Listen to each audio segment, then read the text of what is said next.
These men are picking little bits of history. They are in one area called Muda, about 18 kilometers from Grândola. We are on June 2000, and they are looking back to the last day of 1943. World War II was on its peak. Portugal was neutral, and for many it was a land of safety, especially when they were on a plane hundreds of miles away from home and with no other place to land when trouble happened. Over 100 aircraft, Allied and from the Axis, surged safety in this small country. The one in which Don Howell was the navigator was one of them. Presumably we came down from the north and may have turned, because we saw this was such a flat area, turned and then came into wind and landed that way. You see, if you look at these clouds above us, you will see that that seems to be the predominant wind area from that direction, and so to maintain a flying speed at low altitude, you need to go into wind to create the lift under your wings, and so come in and with only one engine operating, and that was probably because of the fact we were so low and we didn't get full throttle on it, just reaching back and flaps down, undercarriage down, so that you maintained flying speed without stalling in, and then in on her knees and land. This without doubt is the crash site because of the remains that I found, and these Portuguese people that have been so kind to direct us here have found. And so it's emotional, because here was a horrendous experience, one of rending of metal, of dust, of confusion, and then quiet. These are melted parts of a Lockheed Hudson on its way from England to Egypt, in which Don Howell was a crew member. He was of the ODU, Overseas Delivery Unit, a military branch specialized in delivering material and men whenever and wherever it was necessary. The airplane left the base of Port Rice in the first hours of the 31st of December. On board were, besides Howell, also the pilot Don Lewis, the radio operator Arthur Elkins, and there was also a passenger, John Winters. He was an air gunner and was returning to his unit in Egypt after a leave of a couple of weeks. They traveled west into the Atlantic and then turned south in direction of Cape Finisterre in Spain. This way they expected to evade any enemy airplanes that usually patrol the Bay of Biscay area, but the maneuver would not work. Not this time. We had seen a Sunderland right down low as we flew over the top of him. The skipper said, "Keep your eyes peeled. That's unusual for a Sunderland to be that low unless there are any enemy aircraft in the area. So keep your eyes peeled." Well, I'm busy keeping plot going. And these three Ju-88s, one came ahead, one came from below on the port side, and one came in from the starboard side high, converging on us. The skipper opened up his two front machine guns through the nose on the one coming at him. The first thing I remember was looking from my navigator seat out on the port side, was seeing the port engine just disappear. Well, flame and smoke and a cannon shell direct hit and a fire starting. But at the same time as that, I was hearing I'd switched over on the intercom, because normally in my position I was remote from them. I'd got an isolating switch, so I didn't hear crew chatter, so that I could concentrate on my job. And I remember I switched back, and as I did so, I heard the rear gunner, the upper gunner. He was saying, and his name incidentally was Winters, John Winters. He's coming in, it's 1,000 yards, he's closing rapidly, skipper. Be prepared to dive to starboard, go. And at that moment I heard the turret chattering away. And there's a shriek of glee from him. He's turned over, he's pluming smoke, he's going down, And of course his other two colleagues that had been formating on us for another attack broke off the engagement to see where their colleague had gone through credit. But at the same time, the skipper pulled the flaps lever, flaps and the undercarriage, and we went up like a lift with the extra drag created up into cloud above us. And so when we broke cloud finally, there was no sign of these 3 Ju-88s. I imagine that the one plume in smoke must have either gone down low, either having engine trouble himself, may possibly have made the French coast, but alternatively went into the drink, ditched, in other words. When we broke cloud, the important thing from the skipper's point of view was to lighten the aircraft as much as possible, because one engine doing the work of 2. So the instruction was throw everything movable out. So out went our kit bags with our tropical clothing in, out went the camp bed that my mother had bought me, out went our small gear except for our small side haversack in which we got our shoes and other toiletries and so on. But subsequently I don't know what happened to those, whether they did get thrown out or whether we left them in the aircraft in our haste to get out. But anyway, we hadn't got them on the route down to Grândola. And of course, from down the Spanish coast was easy enough in the sense that you've got air currents coming off the mountains to give you the buoyancy, the lift that you wanted. Until we got down to the Tagus, and that's a different matter. Over water, you get downdrafts, as you probably appreciate. So of course, we came across the southwest corner of Lisbon, still above ground, of course. I mean, flying above land and not water. Crossed the Tagus, down over the Sado, screeched over Setúbal at 0 feet. I remember coming across hotels and port installations, including some small gunboats that were on the riverside. And then we were across the other side where Troia is now the big golfing complex that's been built, and screeching in there. Of course, we were pluming a bit of smoke, and no doubt there was an awful fat with the engine as the propeller was idling on that side. If indeed there was a propeller on it, I just don't remember. And when we got down, we must have turned, circled, and come into wind, which would have been on the Atlantic side.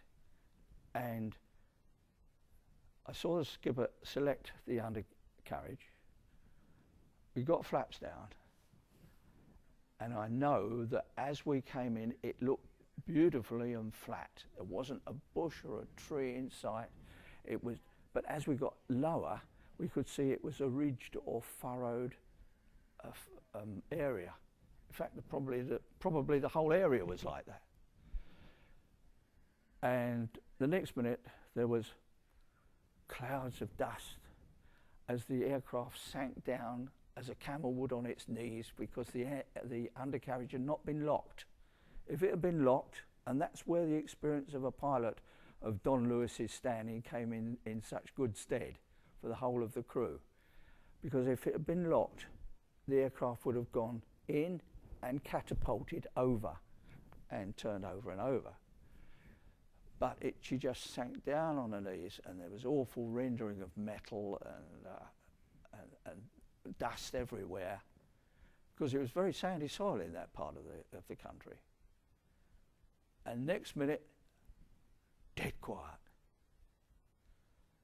Now, what I didn't say was that in the inside of the aircraft, we got steel armour plating sheets on which there was carriages for, I was told it was for rocket projectiles for anti-submarine warfare, because this aircraft had been painted completely white and was going to be used by coastal forces to hunt submarines. so she was painted white, Coastal Command colours.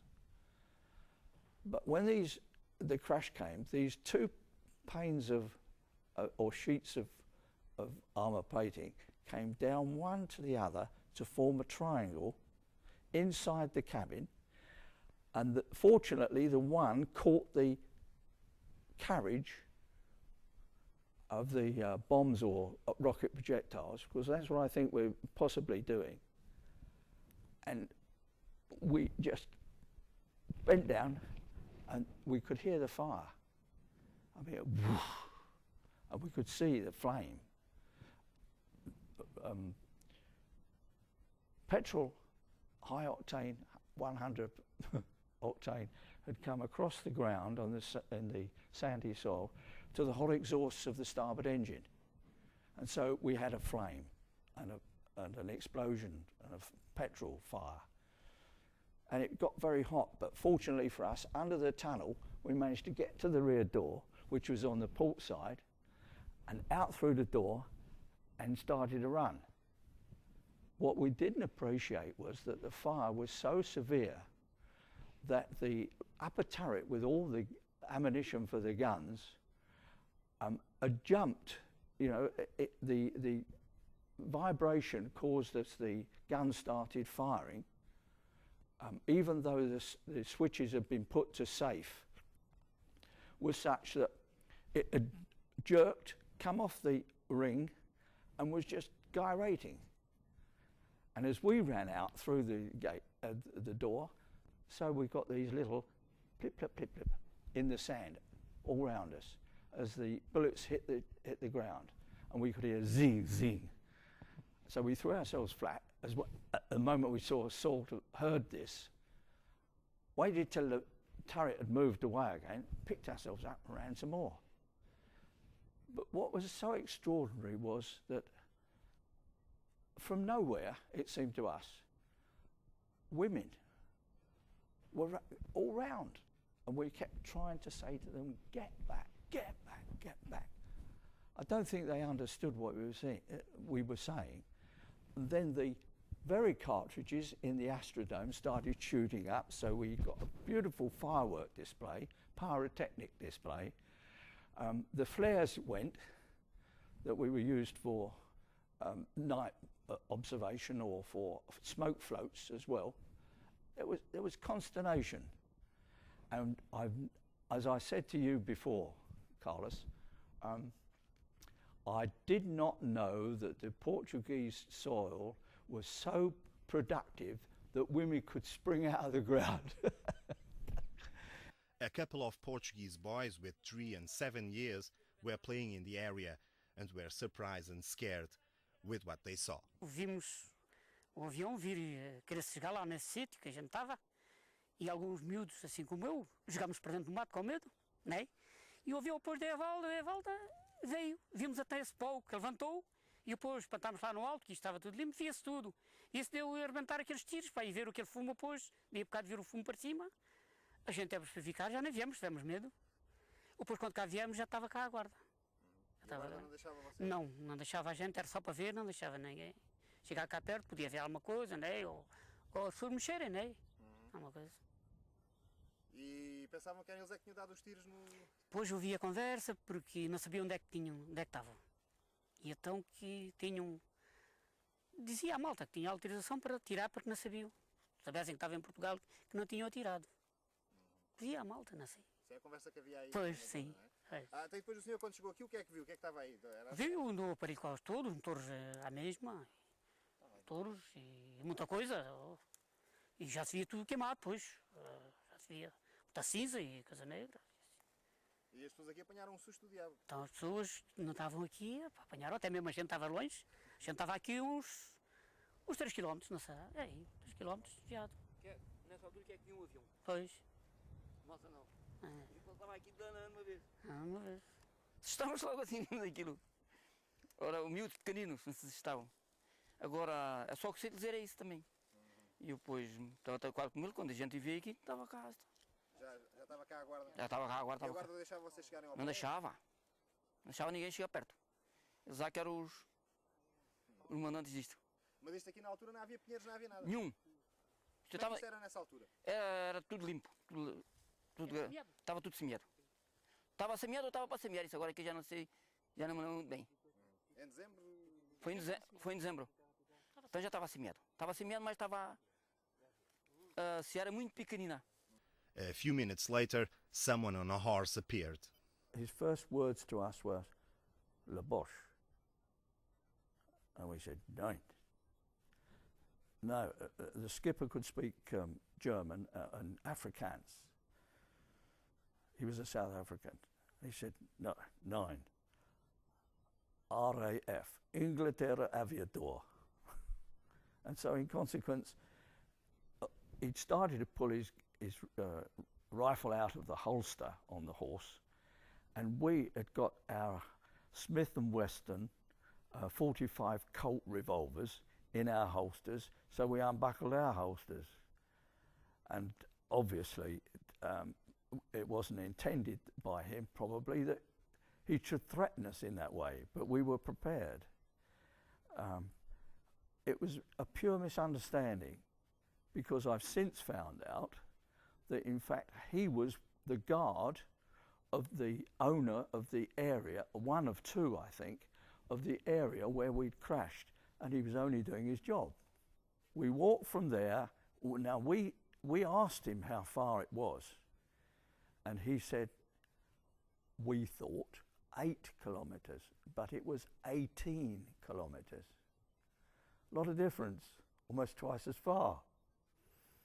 So we started to walk, and soft sandy soil like that ridged soil, was very difficult. We'd been flying since 3:51 in the morning when we'd taken off. 3:51. Here it must have been 7:30, 8 o'clock. I'm not sure. I haven't got my log. We had to leave everything behind. And then, of course, we walked on through. And after about 2 or 3 hours, 2 hours at least, we came across a lake with an escarpment, with some houses, a couple of houses, or what I thought was a mission station. And in there was a Mr. Moulton, who I'd known back in my home church in Tottenham, London. Well, that was a surprise. And of course he said, "I think I know you." And I said, "I certainly know you, Mr. Moulton." He said, "Yes." So I said, "I worshipped at Brook Street Chapel, Tottenham, when you were there speaking about your work as a missionary in of these Echoes of Service Society in Bath, Bristol, and had been out there for some while before." What I didn't know, and I learnt afterwards from the society, was that he had in fact been stationed at Caldas, and for some reason had gone down to near Grândola to visit. And since we went up to Grândola and found the crash site and started asking questions, or you did, we have found out that this man, being an Englishman, probably went to see the owner of that area, who was one of the Tate family, so I understand. So now things begin to dovetail together, fortunately. But we had a little meal with him of bread and wine, and he and I had a word of prayer together, because that morning, before we'd set out, I had been reading from the Bible in Genesis chapter 28, the story of Jacob, who laid down his head on pillars of rock after fleeing from his brother Esau, who'd threatened his life because he cheated his brother and had stolen his birthright in a way which is described in that chapter. And he woke from his dream where he'd seen a ladder from earth to heaven, and angels ascending and descending on it. And he said, this is an awesome place. This is none other than the gate of heaven. And then a voice told him, and in his dream he heard the voice of God saying to him, I will be with you and will keep you in all places, wheresoever you go, and will bring you again into this land. 4 distinct, separate promises. His protection, his preservation, his provision, and his promise to bring me back to the UK. Now, therefore, I wasn't a bit perturbed about what was going on. In that sense, I knew that my security was in God. And that's always been my knowledge, even subsequently. When I went back to UK, I joined Bomber Command. But dealing with the matter in hand, that is, our trek continued from there into Grândola. And when we got to Grândola, we came in at one side, and I feel sure it was this, we came in at one side of a square. It was completely flat, although now it's been built up, as we found out. Been built up, there's walls all round, a nice garden area, and the tower is still there. And we came in from one corner, and either behind us or in the opposite corner was the overseer on his horse with some gendarmes, military guard, and they came in at one corner and us at the other, and immediately we saw them. We thought, we do not want to be picked up by the military. We want to go and claim civil immunity. So we rushed across the square like mad, up the steps into the municipal offices of Grândola, burst through the doors that were at the top of the steps, much to the people in there's consternation. But we had a marvellous time with them, because there were 2 either brothers or cousins whose signatures I've got, and you've seen the pamphlet that they signed for me. And so they arranged that we would go to a pension or a hotel nearby where we would have a meal, wash, brush up, rest, until the British Vice Consul could come down and take us under escort back to Setúbal. After Setúbal, Don and the rest of the crew went as internees to Caldas da Rainha, where they spent about a month with other crews of other planes. They were returned to Lisbon on the end of January, and on the 2nd February 1944 they were put into a plane back home.